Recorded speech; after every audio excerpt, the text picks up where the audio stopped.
नमस्कार दोस्तों, क्या आप जानते हैं आखिर क्यों दिया था तोते ने सीता माता को श्राप? मैं रचना भक्ति साधना चैनल पर आपका स्वागत करती हूँ। इस कहानी के अनुसार एक समय की बात है। राजा जनक खेत में हल चला रहे थे। उस समय उनकी नजर एक कन्या पर पड़ी, जिसके बाद उन्होंने उस कन्या को महल में लाकर उनका पालन पोषण किया। कहा जाता है कि राजा जनक को हल चलाते समय उस कन्या की प्राप्ति हुई थी और हल के आगे के हिस्से को सीता कहा जाता है, इसलिए उस कन्या का नाम भी सीता रखा गया। चलिए सुनाते हैं आपको ये कहानी। पुराणों के अनुसार बचपन में माता सीता अपनी सखियों के साथ एक बगीचे में खेल रही थीं। तब अचानक उनका ध्यान पेड़ पर बैठे तोता और तोती के जोड़े पर गया। तोता और तोती माता सीता और प्रभु श्री राम के बारे में पेड़ पर बैठे आपस में बात कर रहे थे। उनकी बात सुनकर माता सीता छुपकर सुनने लगी। तोता और तोती आपस में बातें कर रहे थे कि भविष्य के महान राजा श्री राम जन्म ले चुके हैं। वे एक महान प्रतापी राजा बनेंगे और उनका विवाह राजा जनक की पुत्री राजकुमारी सीता से होगा।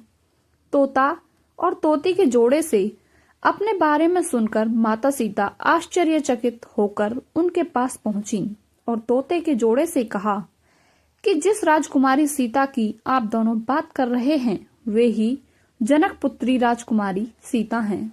आप दोनों को मेरा भविष्य कैसे पता है? तब तोते ने कहा कि वो और उसकी पत्नी दोनों ही महर्षि वाल्मीकि के आश्रम के पेड़ पर रहते हैं। महर्षि वाल्मीकि ही ये सब बातें अपने शिष्यों को बताते रहते हैं, जिसे हम दोनों भी सुनते हैं। इसलिए ये सब बातें हमें रटी हुई हैं। अपने भविष्य के बारे में और ज्यादा जानने की इच्छा से माता सीता ने तोते के जोड़े को अपने साथ महल में रहने की इच्छा जताई, लेकिन तोता और तोती ने महल में रहने से इनकार कर दिया। माता सीता अपनी जिद पर अड़ी रहीं और दोनों को पकड़ने की कोशिश की। तब नर तोता तो उड़ गया, पर उसकी पत्नी तोती सीता माता की पकड़ में आ गई। अपनी पत्नी तोती को मुक्त करने के लिए तोते ने माता सीता से बहुत प्रार्थना की कि उसने कहा कि मेरी पत्नी इस समय गर्भवती है, इसलिए उसे छोड़ दे। पर माता सीता उस वक्त छोटी थीं, इसलिए उन्होंने इनकार कर दिया। तब तोते ने माता सीता को श्राप दिया कि आपकी वजह से जिस प्रकार मुझे अपनी गर्भवती पत्नी से अलग होना पड़ रहा है, उसी तरह से आपको भी गर्भवती होने पर अपने जीवन साथी का वियोग सहना पड़ेगा। इतना कहकर नर तोते ने प्राण त्याग दिए थे। बताया जाता है तोते के श्राप की वजह से ही माता सीता को प्रभु श्री राम से अलग होना पड़ा था।